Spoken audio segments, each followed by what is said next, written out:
அன்பான உறவு செல்லங்களுக்கு வணக்கங்க. 2 காவேரி குட்டிகளும் ஓடி வர்றாங்க.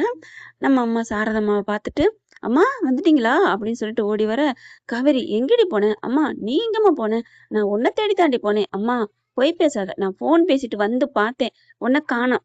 நீ எங்க போன? உன்ன தேடி தான் நான் ஒவ்வொரு இடமா போனேன் தெரியுமா?" அப்படிங்கிறாங்க. போனதுனால நல்லதா போச்சு. நான் மோதிரம் எடுத்தேன்ல, கையில விழுந்துச்சுல்ல, அவங்கள நான் பார்த்தேன். அவங்க கூட இருந்தவங்க தான். அவங்க தங்கச்சி அம்மா இவங்க அப்படிங்கிறாங்க. "தங்கச்சியா?" அப்படின்னு சொல்லி பார்த்தோன்னே, அப்போ "விஜயோட தங்கச்சியா நீங்க?" அப்படிங்கிறாங்க. "ஆமாம்மா" அப்படின்னு சொன்னோனே, என்ன அவங்களுக்கு தெரியும் தானே! சாரதாவுக்கு மருமகன்னு தெரியாம போயிருமா என்ன? பார்த்தோன்னே, ஒண்ணும் இல்ல" அப்படின்னு சொல்லிட்டு சமாளிக்கிறாங்க. அதுக்கப்புறம் "வாங்க குழந்தைய பாரும்மா, இதோருங்க, இந்த பாருங்களேன், குழந்தைய பாருங்களேன்" அப்படின்னு காவேரி தன்னோட குழந்தைன்னு தெரியாமலே அம்மாட்ட காமிக்கிறாங்க. அந்த காவேரி பொண்ணு என்ன பண்ணுது, "அம்மா உங்களுக்கு எல்லாம் பேசுவோம் வாங்க" அப்படின்னு சொல்ல, "இருக்கட்டும்மா, இருக்கட்டும்மா, அதெல்லாம் இருக்கட்டும்." சாரதா அம்மாவுக்கு ரொம்ப தவிக்குது. விஜய பார்க்கணும் அப்படின்னு சொல்லிட்டு, எப்படி டைரக்ட்டா கேட்க முடியாதே. "அம்மா உன் பேரும்மா?" "என் பேரு காவேரிம்மா." "உன் பேரும் காவேரி தானா? நல்ல பேரு. இந்த குழந்தையோட அம்மா, அப்பா?" அப்படிங்குது. சாரதா கேட்டோனே, "உன் பொண்ணு தான் அந்த பிள்ளைக்கு அம்மான்னு உனக்கு தான் தெரியுமே" அப்படின்னு மனசுல நெனச்சுட்டு, "இங்கிட்டு வாங்கம்மா." காவேரி பாக்குது. "எங்க போறீங்க?" நம்ம செல்லக்குட்டி தாங்க. "அம்மா எங்க போறீங்க?" "இரும்மா. சரி இந்த புள்ளைக்கு அம்மா அம்மா, அப்பாலாம் அப்படிங்கிற, அப்பாவுக்கு தான் முடியல. அம்மா ஊர்ல இருக்காங்க" அப்படின்னு சொல்லிட்டு சமாளிக்குது. அதுக்கப்புறம் "சரி நீ வா" அப்படி "எங்கம்மா?" இந்த பொண்ணோட இந்த குழந்தையோட அப்பாவ பார்க்கணுமா" அப்படிங்கிறாங்க சாரதா. அம்மா காவேரிய விட்டு நைஸா நவுத்திட்டு போறாங்க. நீங்க இதோட காவேரியோட அம்மா தானே நீங்க?" "ஆமா. உங்களுக்கு எப்படி தெரியும்?" "எனக்கு எல்லாம் தெரியும்மா. காவேரிக்கு இப்ப என்னம்மா ஆச்சு? என்ன ஆச்சு?" இல்லப்பா அது இருக்கட்டும். இவங்க இந்த பொண்ணு இந்த பாப்பாவோட அப்பா விஜய் விஜய்க்கு என்ன ஆச்சு?" அப்படின்னு சாரதா கேட்குறாங்க. "ஆக்சிடென்ட் ஆயிடுச்சும்மா. அவரு என்னன்னே தெரியல. அவரு முன்னாடி தான் நான் பக்கத்துல தான் வந்தேன்." சரி. உங்களுக்கும் என் மாப்பிள்ளைக்கும் எப்படிம்மா பழக்கம்?" ஐயோ! பக்கத்துல உட்காந்துருந்தாங்க. வரையிலே பாவம் கை குழந்தைய வச்சுட்டு ரொம்ப கஷ்டப்பட்டுட்டு வந்தாரா, நான் தான் குழந்தைய வாங்கிட்டு பேசிட்டே வந்தோம். ஆக்சிடென்ட் ஆயிருச்சு. ஆனா அதுக்கு முன்னாடி எல்லாத்தையும் சொன்னாரும்மா. அவங்க ஒய்ஃப் வந்து இந்த உலகத்த விட்டே போயிட்டாங்கன்னு சொன்னாங்க. இப்ப இங்கே நிக்கிறாங்க. எப்படிம்மா? அப்படின்னு சொல்ல, "அத ஏம்மா கதையா கேட்குறீங்க? அப்போ எவ்வளவு பொய் பேசியிருக்காங்க அந்த பாட்டி. பொய் பேசி எங்கள ஊர விட்டே விரட்டியிருக்காங்க பாத்தியா?" அப்படின்னு கொஞ்சம் சுருக்கமா சொல்றாங்க. "அந்த கதையே வேறம்மா. என் புள்ளைய அவங்க பேரன்ட்டருந்து பிரிச்சுட்டாங்கம்மா பாவிங்க. இப்ப என் பேரன என் மருமகன பார்க்கணும் பார்க்கணும் அப்படிங்கிறாங்க. சரி வாங்க போய் பார்ப்போம். காவேரி இங்க வா" அப்படிங்கல காவேரி வந்துடுறாங்க. என்னம்மா? என்ன காவேரிம்மா?" அப்படின்னு அவங்ககிட்டயும் பேசுறாங்க காவேரி. அதுக்கப்புறம் "வாங்க உங்க அப்பாவ பார்க்கணுமா உங்க அம்மாவுக்கு" அப்படின்னு அந்த பொண்ணு சொன்ன. ஏம்மா? அவர ஏம்மா பார்க்கணும்னு ஆசைப்படுற?" "இல்லடி பார்க்கணும்னு ஆசையா இருக்குடி." "என்ன சொல்லு." "இல்ல அது வந்து அவரு மோதிரம் குடுத்தாரு நீல்ல." "அம்மா அவரு எப்பம்மா எனக்கு மோதிரம் குடுத்தாரு?" "ஓ! இல்லடி அவர்ட்ட மோதிரம் நம்மகிட்ட இருக்குல்ல குடுத்துறணும்டி. அடுத்த ஒரு பொருள் நமக்கு எதுக்கு?" "ஓ! நீ அப்படி வர்றியா? சரிம்மா, சரிம்மா வாம்மா" அப்படின்னு சொல்லிட்டு போறாங்க. ஐயோ! எ எ என் விஜயா தான் இருக்கணும். என் மாப்பிள்ளையா தான் இருக்கணும். கடவுளே! என் பொண்ணையும், என் மாப்பிள்ளையும் சேர்த்து வைக்கணும். அப்போ அவருக்கு வெளிநாட்டு கூட்டி போனா, அவருக்கு உடல்நலம் சரியில்லாம போச்சுன்லாம் பாட்டி, தாத்தா எல்லாரும் சொன்னாங்களே! அதெல்லாம் பொய்யா? அப்படின்னு சொல்லிட்டு நேரா போறாங்க. அவரு பாட்டுக்கு உட்காந்துருக்காரு. கிட்டக்க போனோனே, "தம்பி" அப்படின்னு சாரதா சொல்றாங்க. இவங்க பார்க்குறாங்க. ஆமா, அவங்க கூட ஒட்டி பொறந்த தம்பி. உடனே "அக்கா" அப்படின்னு பாச மலர்ல பேச போறாங்க. "ஏம்மா நீ வேற" அப்படின்னு காவேரி செல்லாக்குட்டி சொல்ல, உடனே சாரதா பாக்குது. "சும்மா இருடி. உடம்பு முடியாம கிடக்குறாங்க. அதுவும் ஆக்சிடென்ட் ஆகி வந்து கிடக்குறாங்க. அவங்கள இப்படிலாம் கிண்டல் பண்ணக்கூடாது." அப்படின்னு சொல்லிட்டு, "தம்பி எப்படிப்பா இருக்கு? என்னன்னுப்பா ஆச்சு?" அவரு இப்படி மேலயும் கீழயும் பாக்குறாரு. சாரதா சாரதா பாத்துட்டு அடுத்து காவேரியும் பாக்குறாங்க. நம்ம அவங்க தங்கச்சியும் பாக்குறாரு. "யாரு இவங்க?" இவங்களோட அம்மா." அப்படின்னு சொன்னோனே, "ஓ! இந்த ஆர்வக்கோளாரோட அம்மாவா?" இவங்க தம்பி தம்பின்னு சொல்லவும், இவங்க என்ன நம்மள ரொம்ப நாள் பார்த்த மாரி தம்பி தம்பின்னு பேசுறாங்க. பக்கத்துல வந்து உட்கார்றாங்க.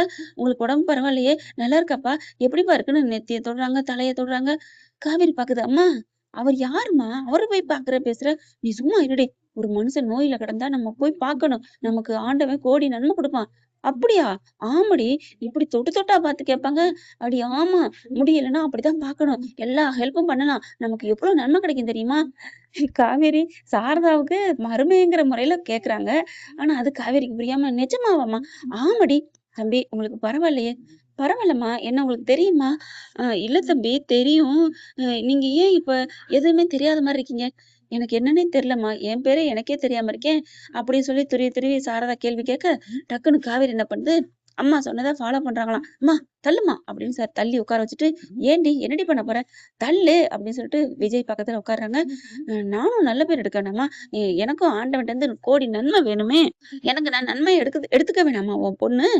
உனக்கு நன்மை கிடைக்கணும்தாண்டி. எனக்கும் கோடி புண்ணியம் வேணும். தள்ளு அப்படின்ட்டு உட்காந்துட்டு, சார் விஜய் சார் உங்களுக்கு இப்ப எப்படி சார் இருக்கு? கைய பிடிக்கிறாங்க, நெத்திய தொடுறாங்க. சாரதா என்னென்ன பண்ணாங்களோ அம்புட்டையும் பண்றாங்க. நம்ம ஆர்வ கோளாறு. இப்ப பரவாயில்லையே! கழுத்த தொட்டு பார்க்குறாங்க. விஜய் பார்க்குறாரு அவங்க தங்கச்சிகிட்ட. என்னம்மா இந்த பொண்ணு அண்ணா ப்ளீஸ்ண்ணா. அவங்க அம்மா தான் சொன்னாங்கல்ல, உடம்புக்கு முடியாதவங்கள இப்படிலாம் விசாரிக்கணும்னு, தொட்டு பார்க்கணும், கவனிக்கணும்னு. அந்த கோடி புண்ணியத்த சம்பாதிக்கிறாங்களாம். கரெக்ட்டு. ஆர்வக் கோளாறு தான் அப்படின்ட்டு, ஒண்ணும் இல்லங்க. அ காவேரி அப்படிங்கிறாங்க. என் பேரு காவேரி தான். கூப்பிடுங்க, கூப்பிடுங்க. கூப்பிடுறதுக்கு தான் பேர் வச்சிருக்காங்க. அப்புறம் ஐய்யய்யோ! தோள்பட்டையில என்ன அடிபட்டுருக்கா? ஏம்மா இதுக்கு மருந்து வைக்கல? அதெல்லாம் வச்சாச்சு. ஐயோ! நெத்திய பாருங்களேன் அடிபட்டுருக்கு. அப்படி இப்படின்ட்டு தொட்டு தொட்டு பேச விஜய்க்கு ஒரு மாதிரி ஆகுது. தொட தொட அவருக்கு ஒரு உணர்வு. தான் பொண்டாட்டிங்கிறது ஃபீலிங் வருது. சரி தள்ளுங்க, தள்ளுங்க அப்படிங்கிறாரு விஜய். ஏன்? அ ஒரு மனுஷனுக்கு புண்ணியம் கிடைக்கக்கூடாதா? பாத்தீங்களாம்மா, நீங்க எப்படி சொன்னீங்க? அப்படின்னு சாரதாட்ட காவேரி கேட்க, விடுடி அவரே முடியாம இருக்காரு. அவர் என்ன பண்ணுவாரு? அம்மா நீ என்னம்மா நீ? அவருக்கு பேசுற? உன் பொண்ணும்மா. நான் உடம்பு முடியாதவள பாத்து நல்ல பேர் எடுக்க போறேன் அப்படின்னு சொல்லிட்டு, இங்க பாருங்க உங்க பாப்பாவ நான் பாத்துக்கிறேன். எனக்கு என்னமோ தெரியலங்க. உங்கள பாத்தா எனக்குலாம் ஒரு பூர்வ ஜென்ம பந்தம் ஏற்படுற மாரி இருக்கு அப்படிங்கிறாங்க. இவங்க விஜய் குழந்தைய வச்சுட்டு அதாவது நம்ம நம்ம செல்லக்குட்டியோட பேசுறாங்க. விஜயும் அந்த காவேரி பேசுறதெல்லாம் ரசிக்கிறாருங்க. ரொம்ப புடிக்குதுங்க அவருக்கு. அதாவது புதுசா லவ் பண்றாங்கன்னு சொல்லுவாங்க இல்லையா? அந்த மாரி. எத்தன வாட்டி தாங்க நம்ம விஜய், காவேரி லவ் பண்றாங்க, லவ் பண்ணுவான், லவ் பண்ணிக்கிட்டு இருக்கான், லவ் பண்ணிக்கிட்டே இருப்பான். சாரதாவும் அந்த பிள்ளையும் போய் பேசுறாங்க. தனியா போயிட்டு, "என்ன ஆச்சு?" அப்படின்ட்டு கார்ல சொன்னத சொல்றாங்க அந்த பொண்ணு. பாவங்க, என் மனைவி இந்த உலகத்த விட்டே போயிட்டா. என் புள்ளையோட நான் கால் போன பாதையில போறேன்னு சொன்னாரு இந்த இந்த அண்ணா அப்படிங்கிறாங்க. ஐயோ! அப்படிலாம் இல்லம்மா அப்படின்னு சாரதா இன்னும் கொஞ்சம் தெளிவா சொல்றாங்க. இப்ப எங்க போயிட்டுருக்கீங்க? நான் எங்க ஊருக்கு போயிட்டுருக்கேன் அப்படிங்கிறாங்க. உங்க ஊரா? ஆமா அப்படிங்கிறாங்க. நாங்க சென்னைக்கு போயிருந்தோம். அதுக்கப்புறம் எங்க ஊருக்கே நாங்க வர்றோம். எங்க அம்மா சென்னையில இருக்காங்க. நான் இங்க வேலைக்காண்டி இங்க வந்திருக்கேன். இது ரெடி ஆனோனே எங்க அம்மாவும் வந்துருவாங்க. இப்ப இந்த தம்பிய எங்கேம்மா கூட்டு போற? அவருக்கு தான் யாரும் இல்லையே!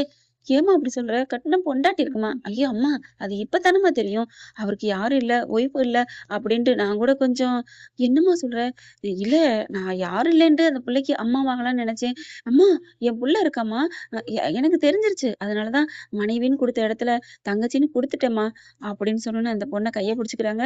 பரவாயில்லம்மா காவேரின்னு பேர் வச்சதுக்கு தகுந்த மாரி நீ ரொம்ப நல்ல புள்ளையா இருக்கம்மா. உனக்கு நல்ல ஆயுச ஆண்டவன் குடுப்பான். நல்லத குடுப்பான் அப்படின்னு சாரதா அழுகுறாங்க. விடுங்கம்மா.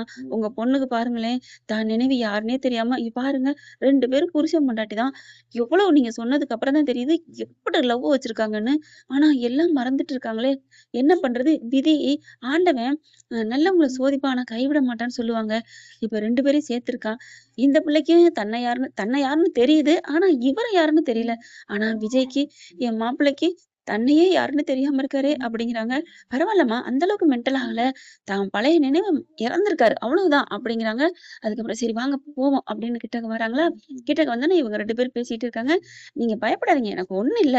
என் தங்கச்சி இருக்கு அப்படின்னு விஜய் சொல்ல, அப்படிலாம் சொல்லக்கூடாது. நாங்களும் வர்றோம். அப்ப சாரதாட்ட அந்த பொண்ணு கேட்குது, நீங்க எங்கேம்மா போறீங்கன்ட்டு, என்னோட அம்மாவோட அக்கா பிள்ளைங்க, தங்கச்சி பிள்ளைலாம் இருக்கிறாங்க. அக்கம் பக்கம் தான் மதுரைய சுத்தி தான் இருக்காங்க.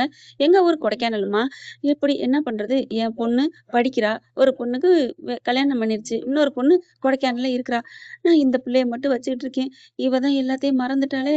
பாவமா இருக்கே! அப்படின்னு சொல்லிட்டு என்ன பண்றாங்க, சாரதா தன்னோட கதைய சொல்லி முடிக்கிறாங்க. இப்ப வாங்க போவோம் அப்படின்னு சொல்லிட்டு விஜய்ட்ட போய் உட்கார்றாங்க. விஜய் பார்க்குறாங்க. அம்மா இது உங்க பொண்ணா?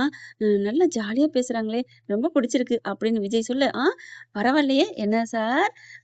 உங்களுக்கு நான் ஹெல்ப் பண்ணோன்னே இப்ப புடிச்சு போச்சா? அப்படின்னு சொல்ல, என்னடி பண்ண? ஆ ஒண்ணும் இல்ல. பாப்பாவ நான் பார்த்துக்கிட்டேன். அவருக்கு கொஞ்சம் உடம்பு முடியலன்னு சொன்னாரு. தைலம் தேய்ச்சு விட சொன்னாரு. தேய்ச்சு விட்டியா? காவேரிய பார்த்து சாரதா கேட்க, "ஏம்மா தைலம் தானே தேய்ச்சு விட்டேன். அதுக்கே எப்படி சொல்ற?" "இல்லடி நீ தேய்ச்சு விட்டியா? எனக்கு ஆச்சரியமா இருக்கு. தைலம்லாம் அப்படின்னு சொல்லுவ." "அம்மா அப்படிலாம் இல்லம்மா. இங்க பாரு இப்படி எடுத்தேன். எடுத்து கொண்டு போய் அவர் பின்னாடி போய் நின்னேன்னா, அவர் கண்ண மூட சொன்னேன்னா, அப்படியே நெத்தியில எடுத்து தடவி விடுறாங்க. இப்படி இப்படி இப்படி இப்படி இப்படி இப்படிதாம்மா தேய்ச்சு விட்டேன்." அப்படின்னு நறுக்குன்னு தேய்ச்சு விட, போதும்டி பாவம் எத்தன வாட்டி ஒரு மனுஷனுக்கு தேப்ப?" அப்படிங்கிறாங்க. விஜய் வந்துட்டு, "ஐயோ! போதுங்க போதும். அம்மா முதல்ல நல்லாத்தாம்மா அந்த பொண்ணு தடவி விட்டுச்சு. இப்ப என்ன அப்படிங்கிறாங்க. ஐயோ! பொண்டாட்டிய போய் பொண்ணுன்னு சொல்றாரே! சாரதா மனசுக்குள்ள நினைக்கிறாங்க. நம்ம காவேரி செல்லக்குட்டி, இல்லங்க நான் வந்து சாம்பிள் சொல்லி காமிச்சேன். நான் மத்தபடி நான் மெதுவா தடவேன். பார்க்குறீங்களா? அப்படின்னு கட்டில் மேல டக்குன்னு ஏறிர்றாங்க. ஏறிட்டு விஜய்க்கு பின்னாடி போய் நின்னுட்டு, மெதுவா அப்படியே நெத்தி பொட்டுல தடவ, விஜய் பார்க்குறாரு. தங்கச்சிகிட்ட சொல்றாரு, "என்னம்மா?" "அண்ணே, அந்த பொண்ணு நல்ல பொண்ணுண்ணே." "ஐயய்ய! நீ என்ன எப்ப பாரு நல்ல பொண்ணு, நல்ல பொண்ணுன்னு சொல்ற? நல்ல பொண்ணா தான் இருக்கிறா. கொஞ்சம் ஆர்வமாவும் நடந்துக்கிறாளே! விடுண்ணே. அதுக்கு இன்னும் 5 வயசு பிள்ளைண்ணே. மனசுல நெனப்பு." "ஆ?" அப்படின்னு குனியிறாங்க. "என்னது 5 வயசு பிள்ளையா? எப்படிங்க என்ன பார்த்து இப்படி சொல்ல போச்சு? ஏன் தப்பா சொல்லிட்டோமா?" "இல்ல 4 வயசு புள்ள நெனப்பு என் மனசுல. போதுமா?" அப்படின்னோனே எல்லாரும் சிரிக்கிறாங்க. அதுக்கப்புறம் அந்த பொண்ணுகிட்ட சாரதா சொல்லுது, "இங்க பாரும்மா, மாப்பிள்ளைய கூட்டிட்டு எங்க வீட்டுக்கு போகட்டுமா? என்ன உறவுலம்மா கூட்டிட்டு போவீங்க? கண்டிப்பா நாங்க எங்க வீட்டுக்கு போனோம்னா அட்ரஸ் சொல்றேன். நீங்க வாங்க. எல்லாம் பார்ப்போம். இனிமே உங்க மாப்பிள்ளை உங்களுக்கு தான்." அப்படிங்கிறாங்க. அதுக்கப்புறம் காவேரிக்கும் குழந்தைய விட்டுட்டு வர மனசே இல்லங்க. அத விட பிரிஞ்சு போகையில விஜய ஒரு ஏக்க பார்வையா பார்க்குறாங்க. "வாம்மா, கண்டிப்பா வருவோம்." "இல்லம்மா, எனக்கு இங்க விட்டுட்டு போக மனசே இல்லம்மா." அப்படின்னு காவேரி சொல்றாங்க. "இருக்காதா பின்ன? நீ பெத்த புள்ளையும் இங்க தான் இருக்கு. நீ கட்டுன புருஷனும் இங்க தான் இருக்கான்." அப்படின்னு சொல்லிட்டு சாரதா விட மனசுல அந்த பொண்ணுகிட்ட நம்பர் வாங்கிக்கிறாங்க. "கண்டிப்பா நாங்க போயிட்டு நாங்க வருவோம்." அப்படிங்கிறாங்க சாரதா. "நீங்க பயப்படாதீங்கம்மா. நான் உங்க பொண்ணையும், உங்க மாப்பிள்ளையும் சேர்த்து வைக்க வேண்டியது என்னோட பொறுப்பு. போதுமா? சேர்த்து வைக்கிறது ஓகேம்மா. என் மாப்பிள்ளைக்கு என் புள்ள யாருன்னு தெரியலையே! தெரிஞ்சிருந்தா இப்படியா உட்கார்ந்திருப்பாரு? உசுர குடுப்பாரும்மா, உசுர குடுப்பாரு." அப்படிங்கிறாங்க சாரதா. அப்படியே நெகிழ்ச்சியோட பார்க்குறாங்க அந்த பொண்ணு. காவேரி பாய் அப்படின்னு விஜய்க்கு திரும்பிக்கிட்டு டாட்டா காமிக்கிறாங்க. அது மட்டும் இல்லாம ஒரு படி மேல போய் பிளேயிங் கிஸ் குடுக்குறாங்க. விஜய் அம்மாடியோ! அப்படின்னு ஹார்ட்ட பிடிக்கிறாருங்க. ஓகே ஃப்ரெண்ட் பார்க்கலாம். இதான் தொடர்ச்சி அடுத்த பகுதியில. இந்த பகுதி உங்களுக்கு பிடிச்சிருந்துச்சுன்னா, உங்க பொண்ணான கையால ஒரு லைக்க போட்டு சப்ஸ்கிரைப் பண்ணி ஆதரவு குடுங்க அன்பு உறவுகளே. Thank you friends. இந்த வீடியோ உங்களுக்கு பிடிச்சிருந்தா தயவு செய்து லைக் பண்ணுங்க. இன்னும் அப்டேட்ஸ்க்காக சேனலை சப்ஸ்கிரைப் பண்ண மறக்காதீங்க. நம்ம கிட்ட இருக்க எல்லா சேனல்ஸோட லேட்டஸ்ட் வீடியோ அப்டேட்ஸ்க்காக மேல ரைட் சைடுல காட்டுற லிங்கை கிளிக் பண்ணி வாட்ஸ்அப் குரூப்ல ஜாயின் பண்ணுங்க. உங்களிடம் விடைபெறுவது நான் உங்கள் மெஹர்.